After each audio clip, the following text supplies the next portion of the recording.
The Awakened Brain, a journey into the sacred science of consciousness. Before we begin, take a breath. This is not just something to listen to, it's something to experience. What you're about to hear is not a lesson or a lecture, but a remembering, a return to the quiet truth that has always lived within you. You were born with a sacred awareness. You've felt it before, in stillness, in love, in those moments when something unseen seemed to guide you. This audiobook is here to help you reconnect with that part of yourself. These words are not meant to explain everything, but to open something, to invite you into a deeper rhythm of life, to remind you that your brain, your heart, your soul are already instruments of the sacred.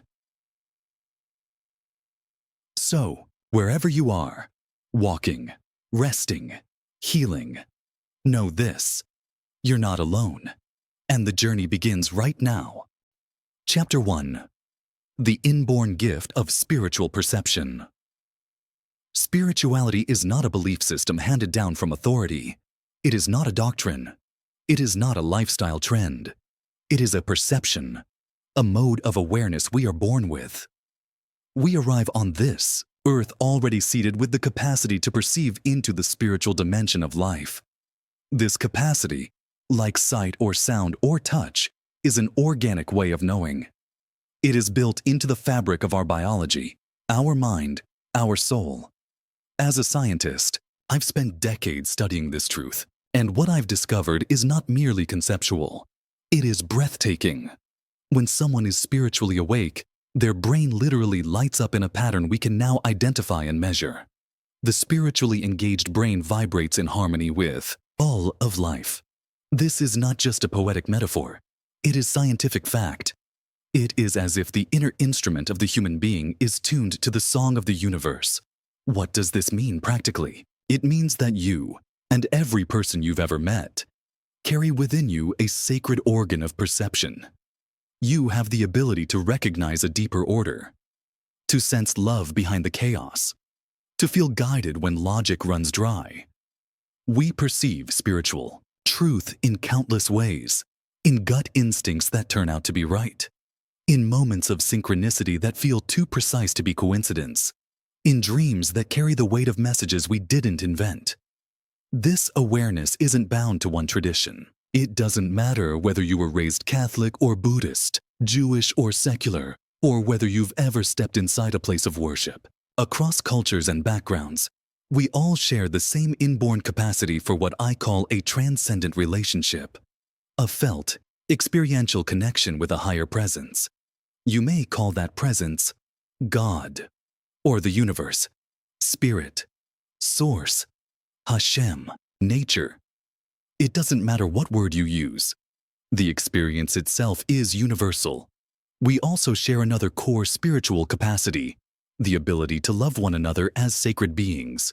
Even if we've never spoken a religious word in our lives, we know how to feel another's suffering.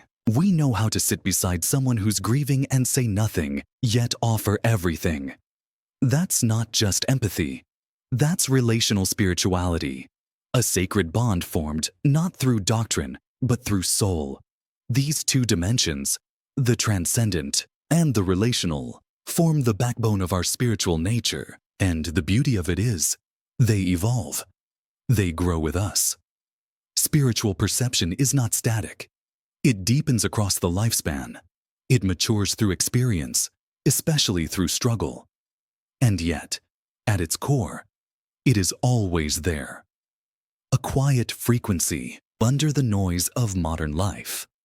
Today, we live in what may be the most individualistic culture in human history. We are taught to rely on logic, on achievement, on self-sufficiency. We are told to trust only what we can measure. And in the process, we have dulled our spiritual senses. We've forgotten how to listen with the inner ear. We've trained ourselves to ignore the whispers that rise up in silence. But the spiritual dimension does not disappear just because we stop paying attention. It waits. It waits for us to remember, to return, to recognize that we are part of something much larger than ourselves. And here's the paradox. Our greatest strength as human beings is not our intellect, not our productivity, not our ability to dominate or control.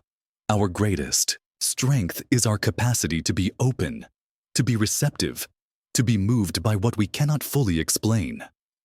So often I hear people ask, how do I live that way? How do I access the awakened brain? The answer is both simple and profound. You remember. You begin by remembering that this way of seeing has always been with you. It was there in childhood, before the world told you what was real and what wasn't. It was there in your quietest moments, when something unnameable gave you peace. It is there now, waiting behind the rush of thought, behind the tightness of fear, behind the drive to control. To live from this place is not about rejecting science or rationality. I am a scientist, but I believe science is at its best when it is in conversation with the mystery, when it acknowledges that not all truth can be dissected under a microscope. Some truths must be felt, must be lived. The awakened brain is our birthright. It is not the privilege of the few. It does not require a special calling. It is yours. You are wired for spiritual awareness. You are equipped to perceive beauty, connection, presence. You are not alone. And you never were. All it takes to begin is a shift, a turning inward, a willingness to feel, a moment of wonder, a single breath where you choose to listen, not to the noise, but to the stillness beneath it. That stillness is not empty. It is full. It is alive. It is where the divine meets you, not as a thunderclap, but as a whisper, as the truth that has always been quietly waiting for you to notice. Chapter 2. A Culture in Crisis and the Loss of the Sacred. We are living in an age of paradox. We are more connected than ever before, digitally, globally, constantly. And yet loneliness has become the most common human experience. Our screens glow late into the night, full of images and information. But the light doesn't reach our hearts. Something essential is missing, and that missing piece isn't entertainment. It's not convenience. It's not even relationship in the ordinary sense. It's meaning. It's connection to something beyond ourselves, something unshakable, something sacred. We are facing a silent epidemic, not of disease, but of despair. In the last few decades, suicide rates have risen to unprecedented levels, especially among the young. Gen Z is more anxious, more depressed, and more overwhelmed than any generation in recent history. The statistics are shocking, but they are not surprising. Because when a culture cuts itself off from the sacred, it begins to unravel. We have slowly, subtly dismantled the structures that once offered spiritual grounding. Community rituals have faded. Shared prayer has grown rare. Even simple moments of silence are drowned out by constant stimulation. What we've lost is not just tradition. It's the rhythm of collective soul. The loss is not only psychological, it is existential. As we've pursued individual success, we've forgotten collective sacredness. We've replaced spiritual rituals with productivity hacks, devotion with data, reverence with routine. And yet, beneath all of that, the human spirit continues to call out. Because it cannot be fully silenced, we were not designed to live in spiritual isolation. The soul is relational by nature. Here's what the science tells us, clearly and powerfully.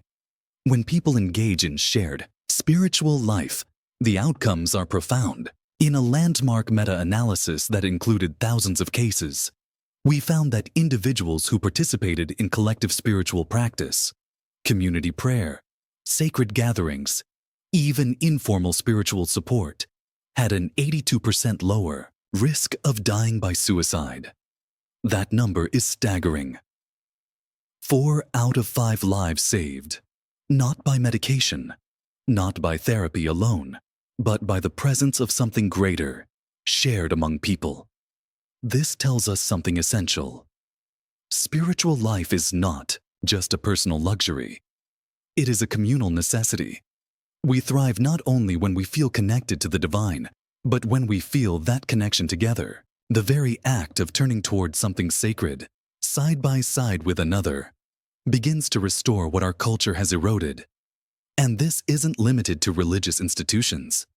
It could be a circle of friends who meditate together, a family who holds hands and gives thanks before a meal, strangers who gather at a retreat center, guided by sincerity more than doctrine. What matters most is the presence of a third element, what some traditions call the third presence, though I would say it is the first. That sacred witness, that divine thread that runs through all of us when we open the space for it. The invitation is always open. We can begin again. Tonight, even now, we can look into the eyes of someone we love and say, let's be present. Let's welcome in something more. We can take the risk of reverence in a world that has become ironically suspicious of meaning. And in doing so, we don't just save others. We begin to save ourselves. But this isn't about going back to how things were. This is about choosing, consciously, to reintegrate the sacred into the modern world. To understand that while progress is valuable, it is not enough. While science is essential, it is incomplete without wonder. While achievement moves us forward, only reverence can bring us home. This is not a rejection of modern life. It is an invitation to deepen it. We don't need more opinions. We need more awe. We don't need more experts. We need more elders. We don't need more apps. We need more presence. Presence with each other. And presence with the divine. When spiritual life is reduced to a private belief, something vital is lost. But when it is lived, breathed, and shared, when it becomes a part of how we move through the world, it becomes a medicine. And that medicine heals more than the mind. It heals the soul. So if you are listening to this and feeling a yearning, a pull towards something you can't quite name, honor that. You're not broken. You're being called. You're feeling the natural ache of the human soul that remembers what it means to be whole and wants to go back. Not to an institution, not to a dogma, but to a deeper belonging, to a life where the sacred is not an afterthought, but a foundation. A life where healing happens in presence, where community means communion, and where the sacred is not rare, it is real. Chapter 3. The Brain as a Conduit of Consciousness. We've been taught for most of the modern era that the brain is the command center of the human being, that thoughts are manufactured inside the skull, like products on a factory line. That consciousness is an output, a spark created by neurons firing in the dark. But what if that model, while useful in some ways, is profoundly incomplete? What if the brain is not the source of awareness, but the receiver? This is the revolutionary shift we are now beginning to witness in science. The brain does not simply generate thoughts like a machine. Instead, it appears to function more like an antenna, receiving, tuning, filtering a much greater field of awareness. In this view, consciousness is not locked inside us. It moves through us. It surrounds us. And the brain is the interface, a sacred organ that allows spirit to become experience. This is not a poetic metaphor. It is where the data is pointing. In MRI and EEG studies across different populations, we consistently see something extraordinary. When people enter a deep state of spiritual connection, whether they are Christian, Muslim, Jewish, Hindu, Buddhist, or non-religious, similar neurological patterns emerge. Despite their differences in language, culture, or theology, their brains light up in the same way. The same core networks activate. This tells us something essential. Spiritual experience is not random. It's not purely psychological. It's universal. It's wired into our biology. Our brains have built-in pathways for transcendence, built-in systems for bonding with the sacred. built-in capacities for experiencing connection beyond the visible. But these are not just pretty brain scans. They suggest a deeper metaphysical truth, that consciousness itself is not made by the brain, but accessed through it. The awakened brain is not simply reacting. It is perceiving a reality that exists beyond the body. Let me share one of the most compelling studies I know. A traditional healer, someone trained in indigenous medicine, was placed inside an MRI machine. His patient was down the hall in another room, sometimes even in a building across the street. As the healer began his work, something remarkable occurred. A specific neurological pattern lit up on the screen. And then, within moments, the same pattern appeared in the patient's brain. Even though they were separated physically, one consciousness, two bodies, two machines, one signal. How do we make sense of this? We could call it energy transfer, or resonance, or non-local awareness. But beyond the labels, something sacred is being revealed. We are connected in ways that defy conventional explanation. Consciousness is not bound by space, not contained by flesh. It can bridge buildings, bridge minds, bridge hearts. And the brain, far from being a closed system, is an open window into this field. This is where the emerging science of post-material consciousness comes in.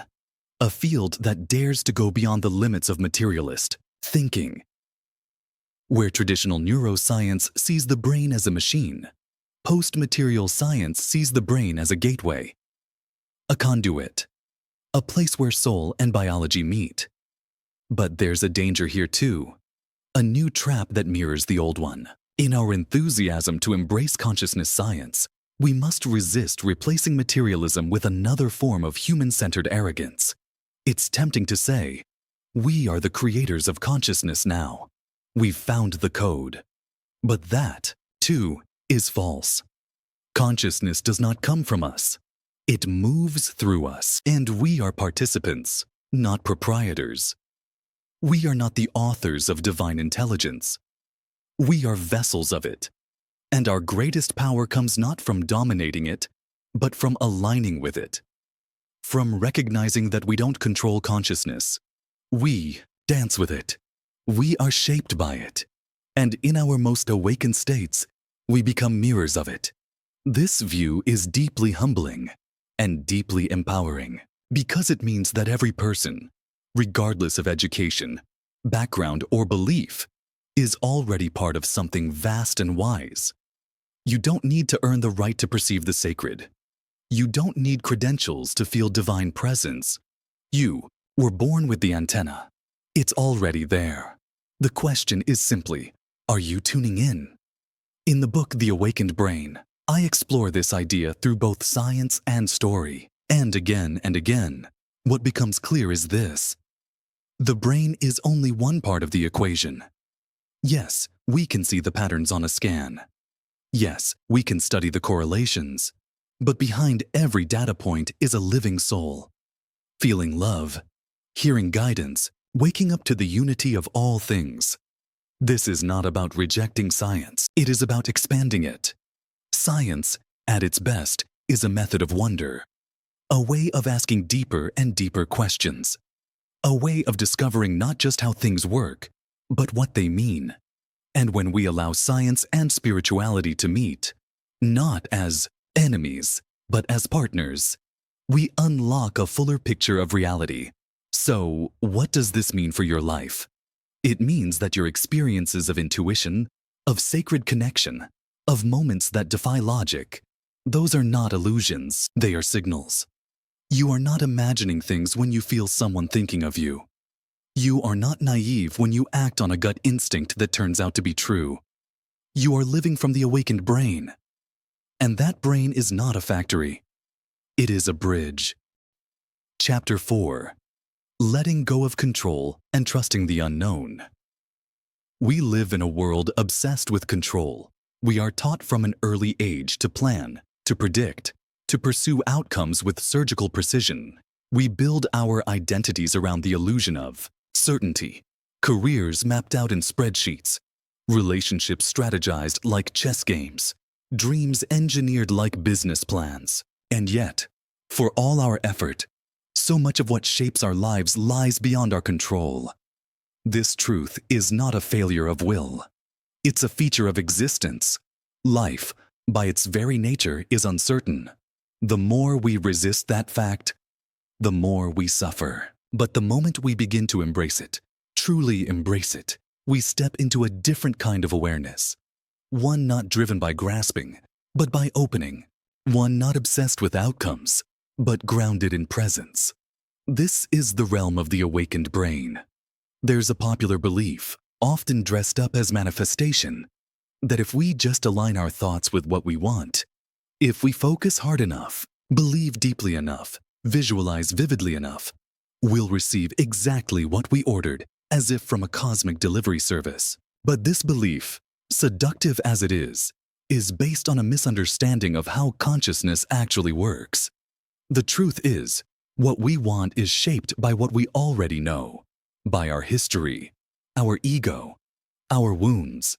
When we build our lives around those wants, we end up recreating the past. But life, true, sacred, expansive life, does not emerge from old blueprints.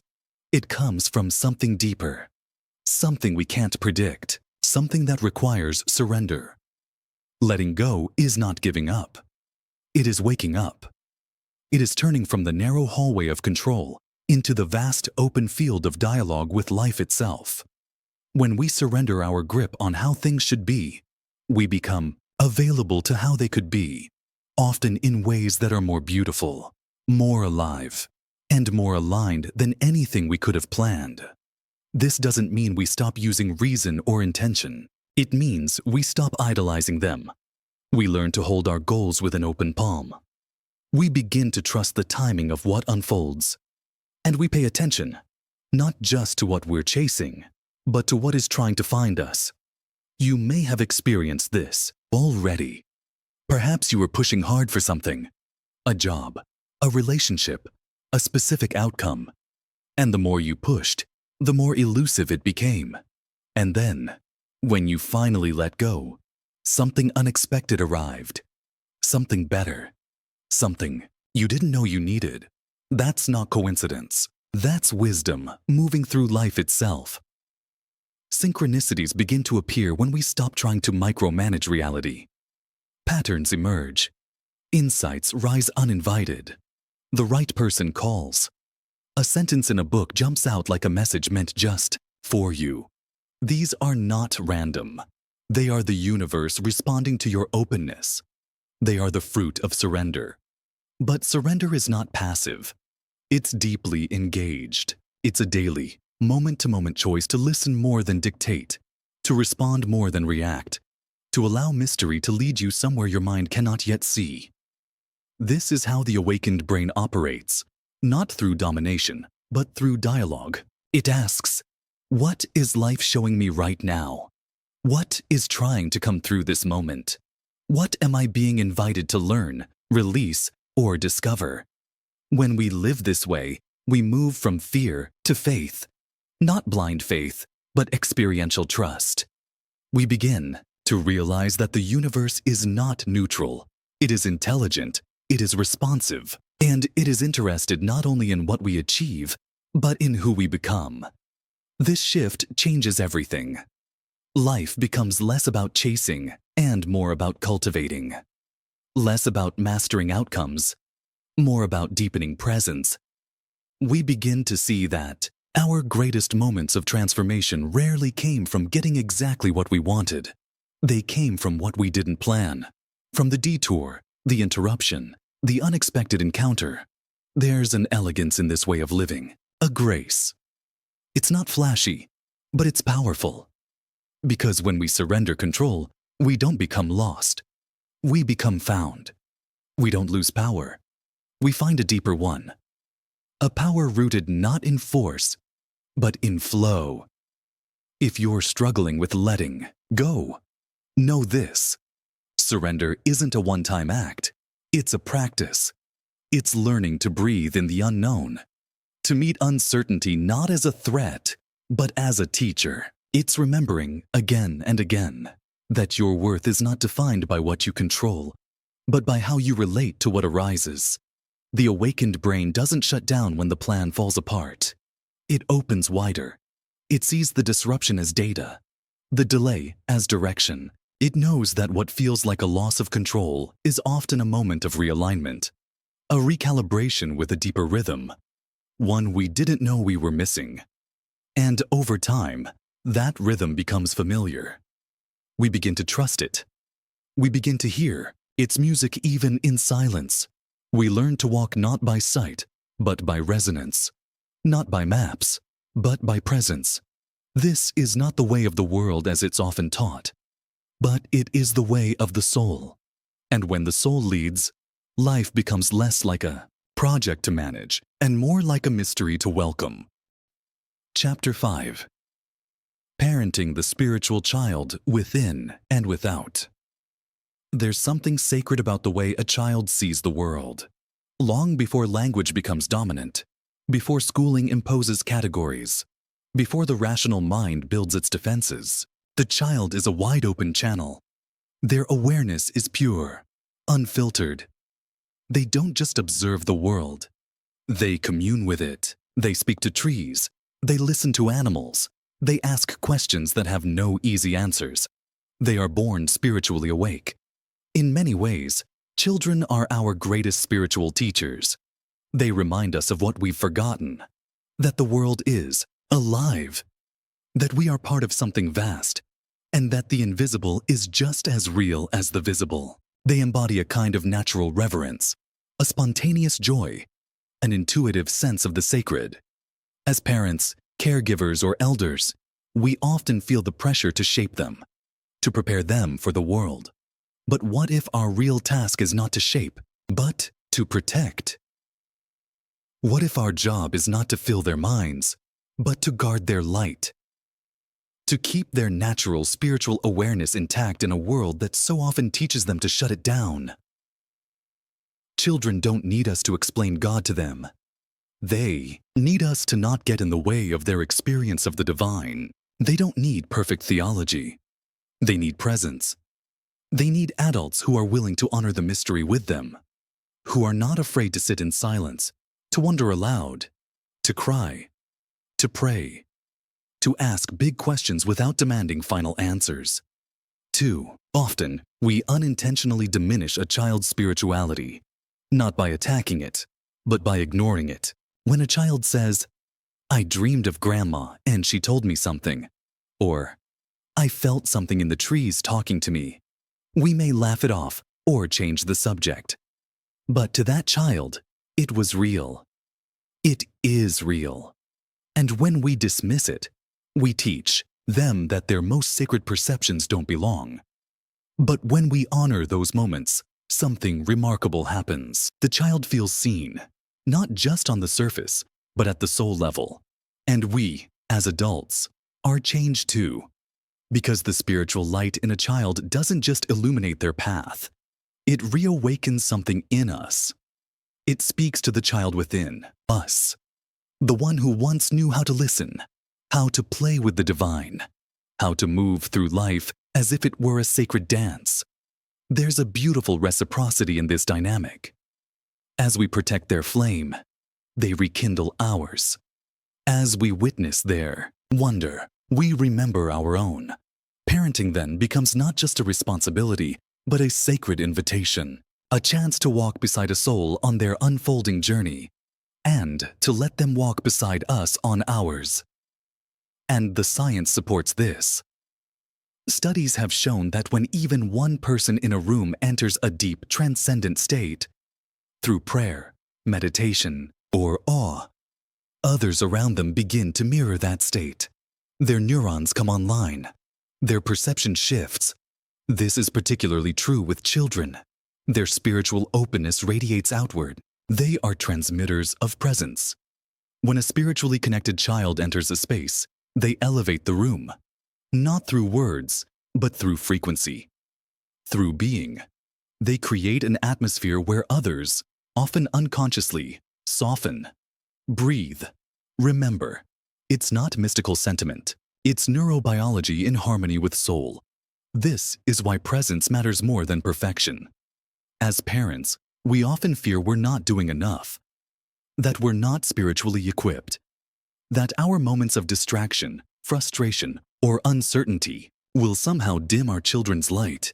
But spiritual parenting isn't about being flawless. It's about being real. It's about naming your humanness, saying, "I was caught in worry today, and I forgot to see you. Will you sit with me while I reconnect?"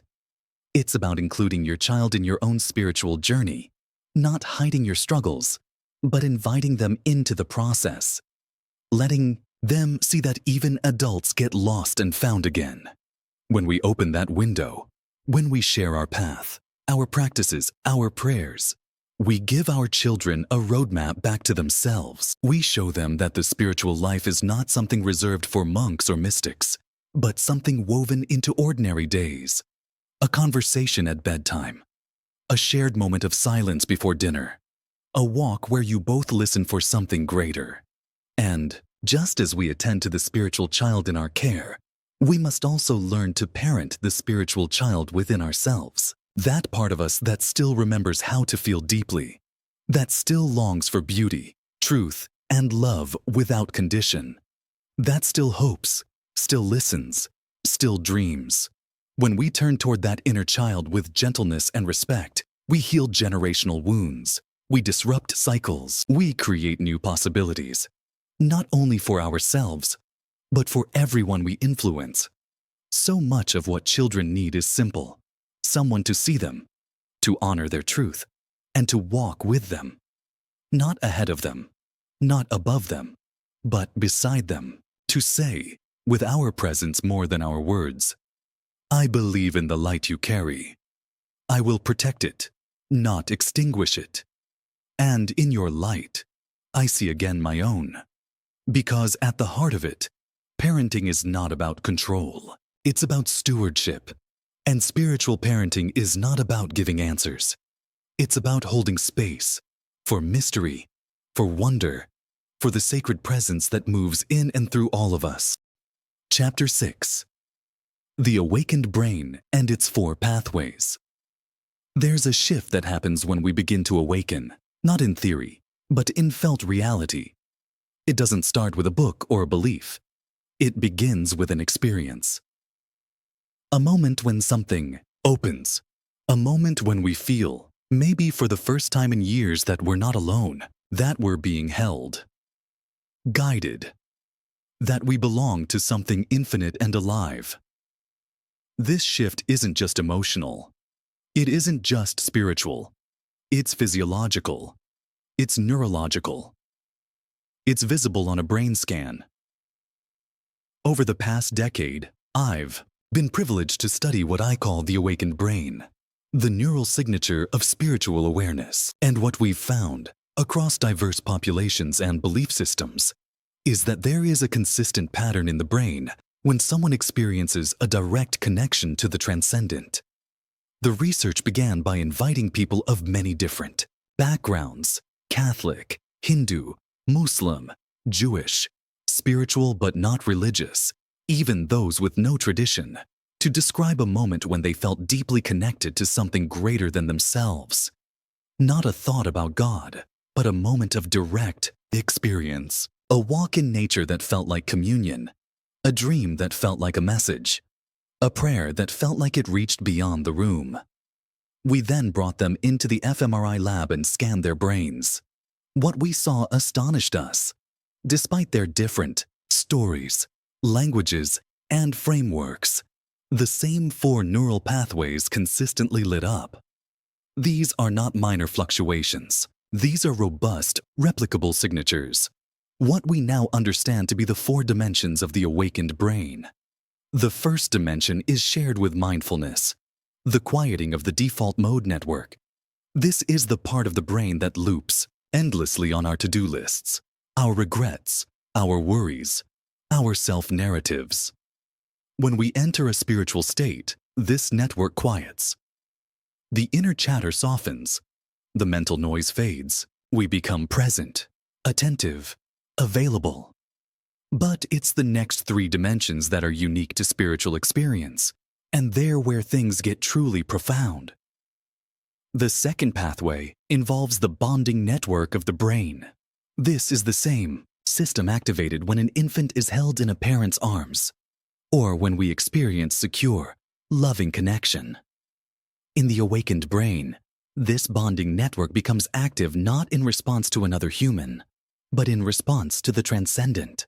People in this state report feeling deeply loved, not in a romantic or conditional sense, but in a cosmic, all-encompassing way. The divine, whatever form it takes, becomes a loving presence, not an idea, but an experience. We feel held. We feel safe. We feel seen by something infinite. The third pathway is in the ventral attention network, which allows for a broader field of awareness. Under ordinary circumstances, our attention is narrow, focused on what's right in front of us. But in a spiritual state, this network expands. It's as if a floodlight turns on, allowing us to perceive what's on the edge of our awareness.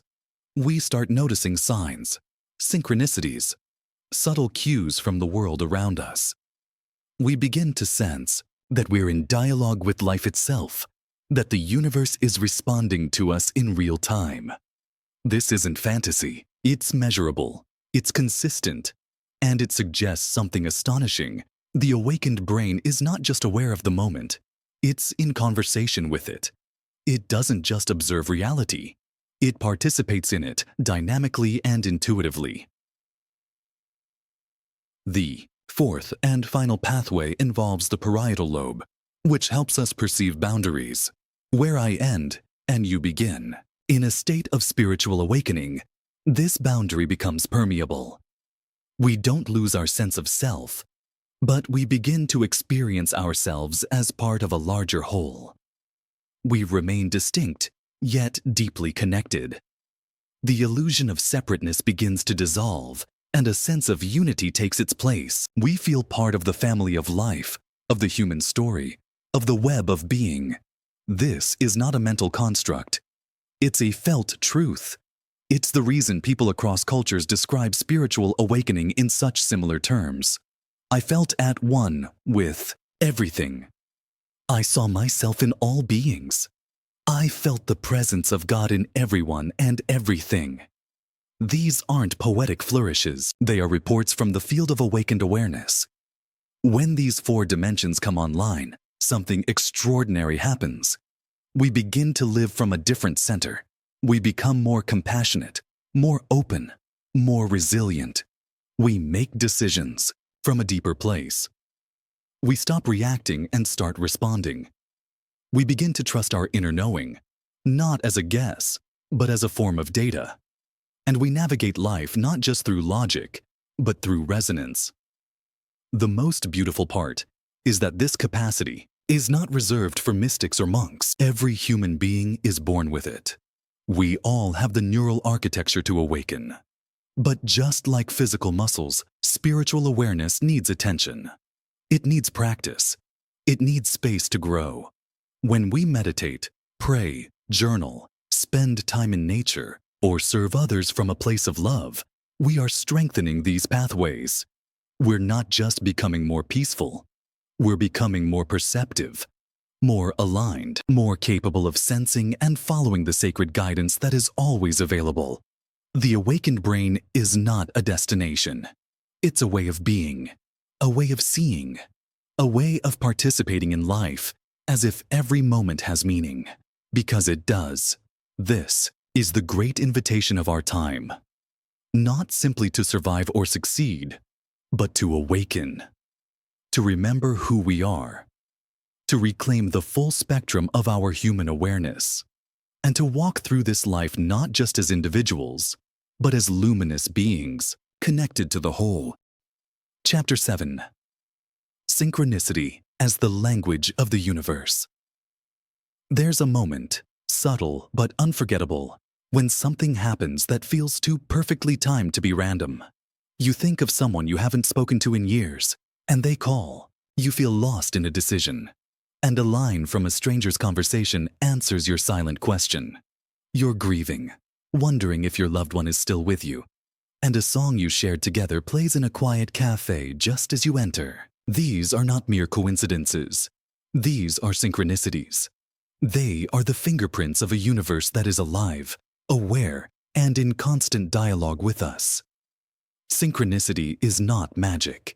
It is meaning revealing itself.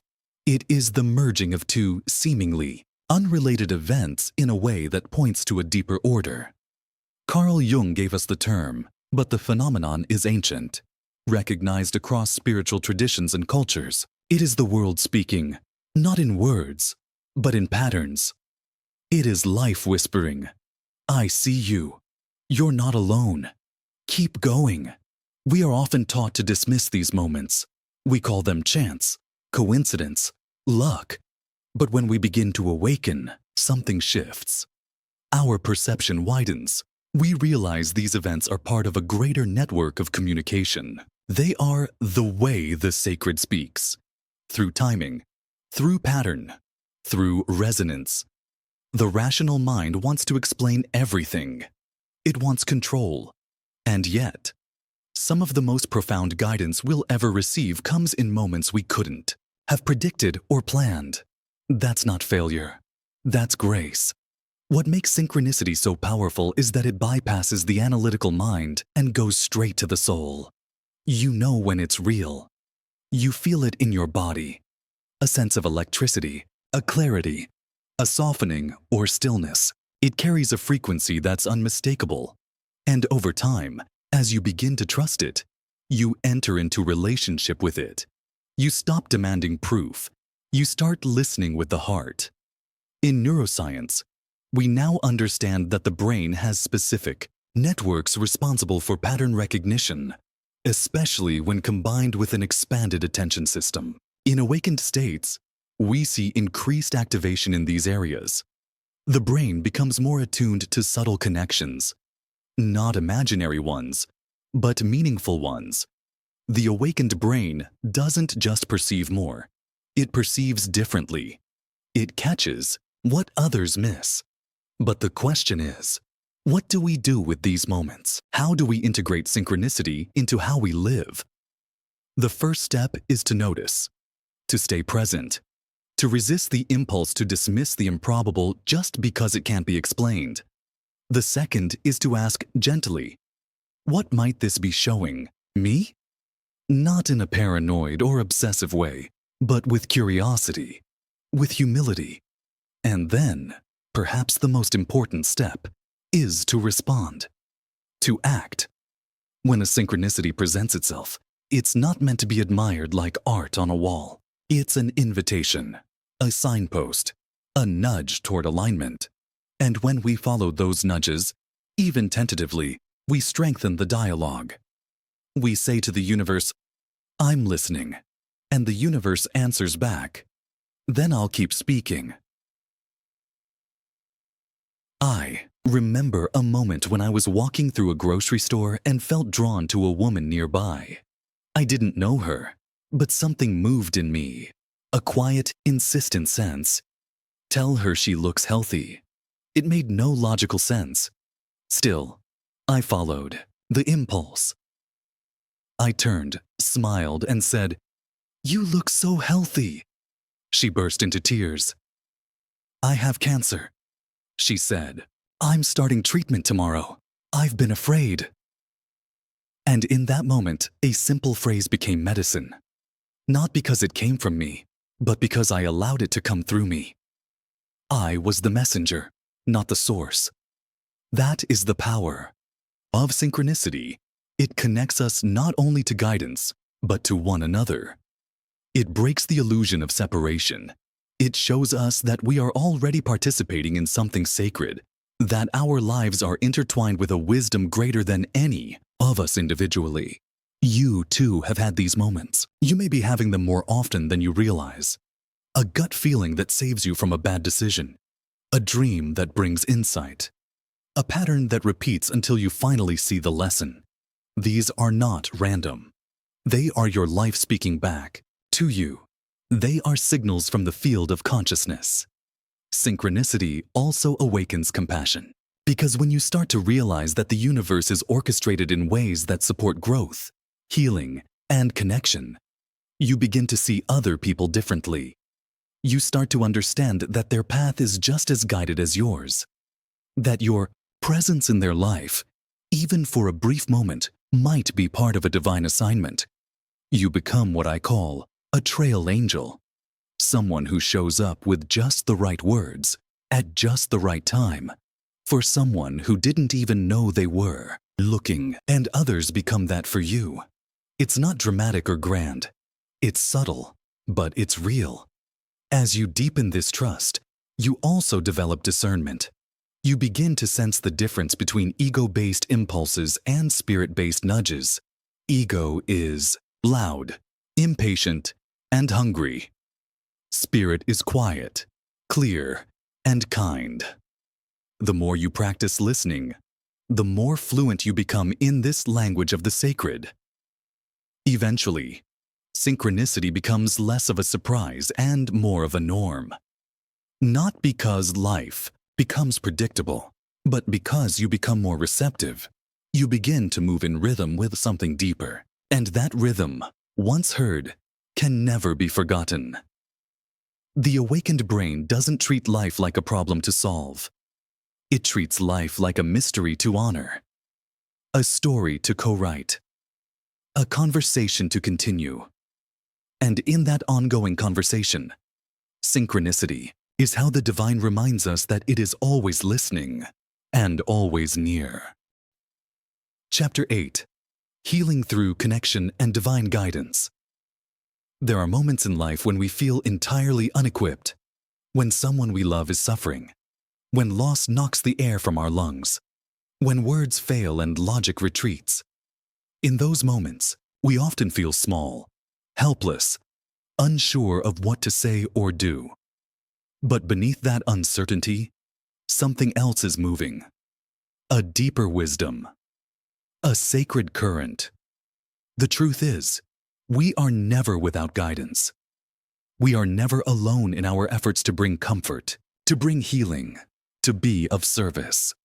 This is one of the greatest revelations of the awakened brain. That healing does not come from us. It comes through us. We are not the source of transformation. We are the vessels.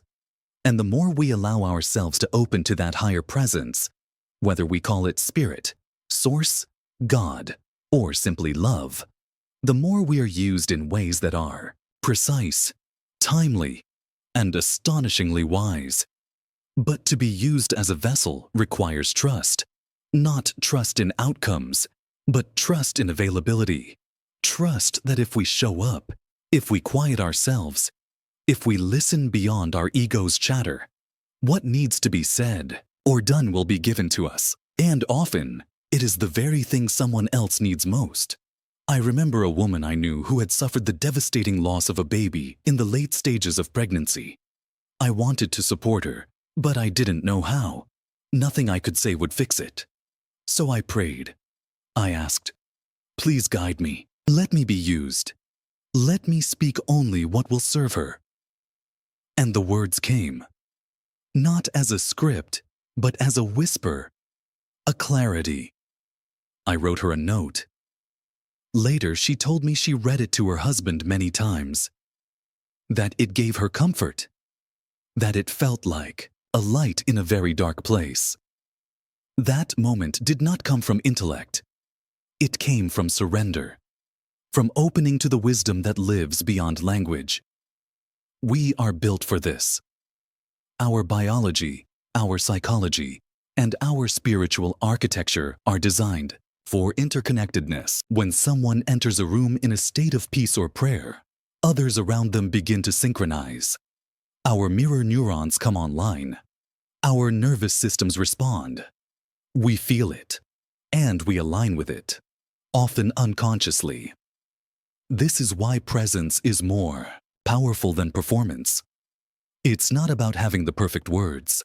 It's about having the right heart. A heart that's open, attuned, willing to be used. A heart that says, "Here I am.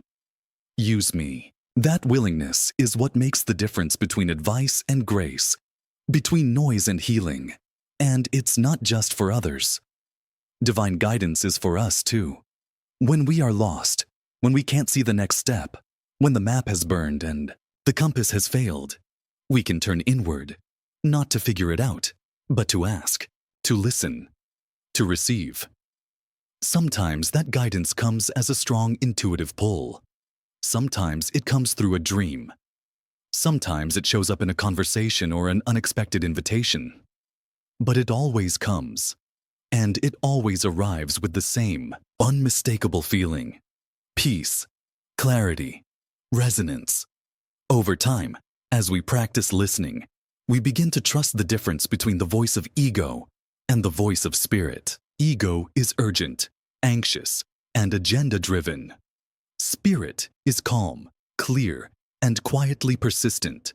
One shrinks us, the other expands us, and as we learn to follow that guidance in our own lives, we naturally become channels for it in the lives of others. We begin to move through the world as helpers, not in a grand or self-important way, but in a deeply grounded, relational way. We start noticing people more. We start responding to what's unspoken. We offer our attention as medicine, our words as balm, our presence as prayer. This is the miracle of divine guidance. It heals in both directions. It doesn't only move outward, it moves inward too. As we open ourselves to be a source of healing for someone else, we are healed in return. We remember that we are not separate. We are not alone. We are part of a living network of support and love and intelligence. The awakened brain perceives this constantly. It recognizes the interconnectedness of all beings. It sees through the illusion of isolation, and it trusts that when a need arises, whether emotional, spiritual, or physical, the response is already in motion. Sometimes through us, sometimes through others, always through grace. You don't have to be a spiritual master to participate in this. You don't have to have all the answers. All you need is willingness, the courage to be available, the humility to ask, the presence to respond. And here's something tender, something beautiful. You're already doing it. You've already been someone's messenger. You've already followed a nudge and said something that changed someone's day, or even their life. Maybe you didn't know it at the time. Maybe you never will. But you were part of the chain. You were the miracle they needed. Just as someone has been that for you. This is how healing moves. Not in grand gestures, but in everyday grace. In words whispered at the right moment. In eyes that say, I see you. In presence that says, you matter. This is the true economy of the sacred. We give, and we are given. We open, and we are filled. We listen, and we are heard. And the more we align with this way of being, the more natural it becomes. It's not something we perform. It's who we are. Vessels of healing. Carriers of presence. Embodied prayers walking the earth. Chapter 9. Depression as a doorway to awakening. There are valleys in the human journey, deep ones. Places where the light is hard to find and the silence feels unbearable. For many, that valley takes the form of depression, a heaviness that makes ordinary life feel distant, a numbness that disconnects us from the joy we once knew, a fog that surrounds everything, making it hard to remember who we were or why anything matters at all. We tend to talk about depression as if it's purely a malfunction, a chemical imbalance, a glitch in the system. And sometimes, yes, that is part of the picture. But not the whole. What if, for many people, depression is not a sign of weakness or failure, but a signal from the soul? What if it's not a breakdown, but a breakthrough trying to happen, just beneath the surface? Have seen, again and again, in both research and life, that depression often carries within it the seeds of awakening.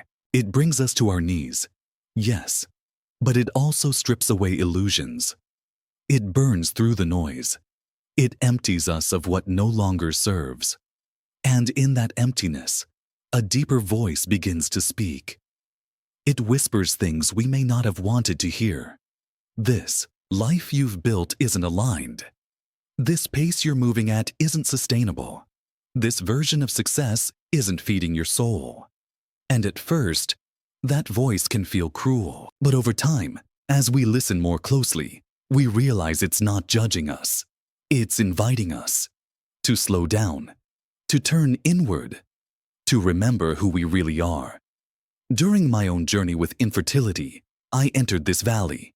I had a full life, relationships, work, health.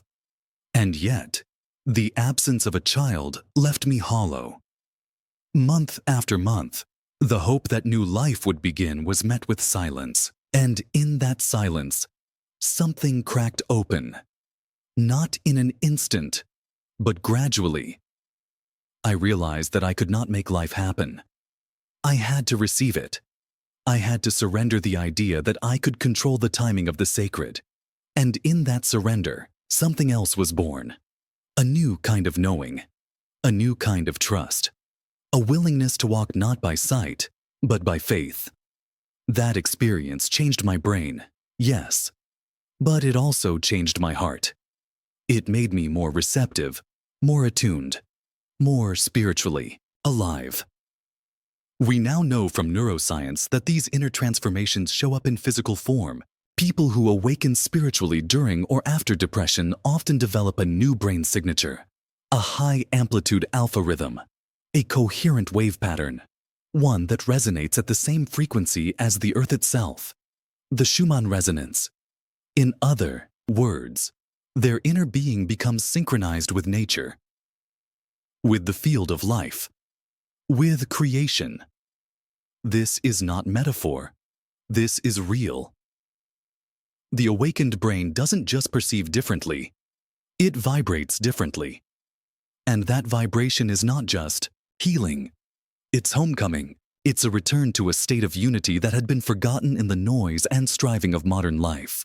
Of course, there is still a place for therapy, for medication, for support. Spiritual awakening is not a substitute for care, but it is often what completes the care. Because healing the mind without healing the soul leaves something missing, and that missing piece is often what depression is pointing to. What's being asked of us in the valley is not to climb out as quickly as possible. It's to sit, to listen, to let the darkness speak, to ask, what is dying in me, and what is trying to be born? Because underneath the despair, there is often an identity that's breaking apart. An old self that no longer fits, and something new, something wiser and more whole, is waiting to emerge, not as a concept, but as a lived reality. This is why spiritual communities across the world have always understood suffering not only as a curse, but as a passage. The dark night of the soul is not the end. It is the womb, the place where something sacred is gestating. And when we honor that darkness, when we bring compassion to our pain rather than shame, we begin to move through it with grace. We don't have to force our way out. We can breathe. We can soften. We can trust that the path is unfolding, even when we can't see it. And perhaps most powerfully, when we emerge from that place, when the dawn returns, we carry something with us, a depth, a humility, a wisdom that can never be taken away. And we become, in turn, a light for others. We can sit with them in their darkness, not as saviors, but as companions, as people who know the terrain, as witnesses to the sacred work of transformation. If you are in that valley now, please hear this. You are not broken. You are being remade. You are not lost. You are being invited into a new way of seeing, a new way of being. It may be slow, it may be painful, but it is holy. The pain is real. The disorientation is real. But so is the breakthrough. So is the rebirth. So is the awakening that waits on the other side. Not as a return to who you were, but as an arrival into who you're becoming. Chapter 10. living in harmony with the deep rhythm of life. There is a rhythm that underlies everything. It pulses through the tides and seasons, through the breath of animals, through the soft rise and fall of your own chest. It is not loud. It is not fast. It does not compete for your attention like the world does. But it is always there, constant, ancient, sacred.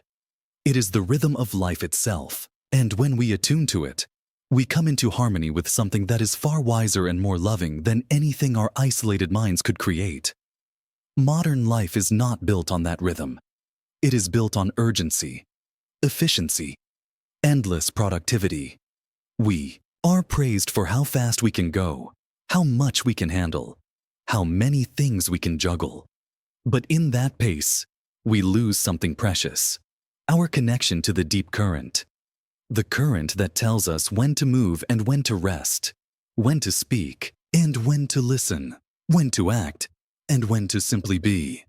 That current is still speaking. It never stopped. But to hear it, we must slow down. Not forever, not all the time, but long enough to listen, long enough to remember. Nature never forgets this rhythm. Trees do not panic in winter. They do not resist the falling of their leaves. They surrender to the cycle, and in doing so, they are renewed. Animals do not question their migrations or second-guess the timing of rest. They trust the cues of the earth, of the sun, of the stars. They are in constant dialogue with the intelligence that made them. And we can be too. We've simply been trained out of it. Reconnecting with that rhythm doesn't mean we abandon our responsibilities. It means we anchor them in something deeper. We still show up. We still engage. But we do it from a place of alignment, not reactivity. We make decisions that feel congruent with the soul, not just the ego. And we begin to notice that when we live in this way, things flow differently. Opportunities feel organic. Conversations feel purposeful. Life begins to meet us with a grace we never had to force. This is what it means to live from the awakened brain. Not just to have spiritual insights, but to embody them. To move through life in a way that reflects our belonging to something greater. When we live in this rhythm, time begins to feel different. Moments stretch. Simple things, tea, laughter, light, become holy. The world no longer feels like something to conquer, but something to participate in, to contribute to love. And we begin to realize we are not behind. We are not late. We are exactly where we need to be to receive what is next. The rhythm of life is not a race. It's a song. And each of us carries a note. We don't need to sing louder than anyone else. We just need to sing in tune with our truth, with our timing, with our deepest knowing. That knowing is always available.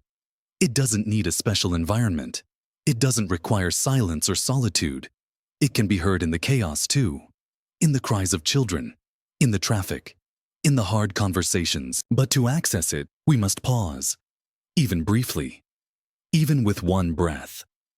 In that pause, we ask, what is this moment asking of me? Where is life leading? What am I being invited to release or embrace? Over time, we learn to trust the answers. They don't come as lightning bolts. They come as a quiet inner resonance, a sense of peace, a sense of yes. And the more we follow that yes, the more our lives begin to unfold, not with ease at every turn, but with integrity, with alignment. This is where true power lives, not in control, but in coherence, not in performance, but in presence. When you live in harmony with the rhythm of life, people feel it. They trust you. They are drawn to you, not because you have all the answers, but because your presence carries a truth. You become a tuning fork, a source of calm in a noisy world. And you too are nourished. Because when you live in this way, you stop burning out. You stop chasing. You start receiving. You move from force to flow, from scarcity to sufficiency, from separation to connection. And this truly, is the culmination of spiritual awakening, not just an experience of light, but a life lived in rhythm with that light. A life where your inner world and outer world begin to reflect each other, where your relationships, your work, your choices, all begin to align with the sacred pulse that has always been there, waiting. You don't have to be perfect to live this way. You don't have to be enlightened. You just have to be willing. Willing to listen. Willing to slow down. Willing to believe that your life is not random, that it is meaningful, guided, and held, because it is. And so are you. Thank you for listening.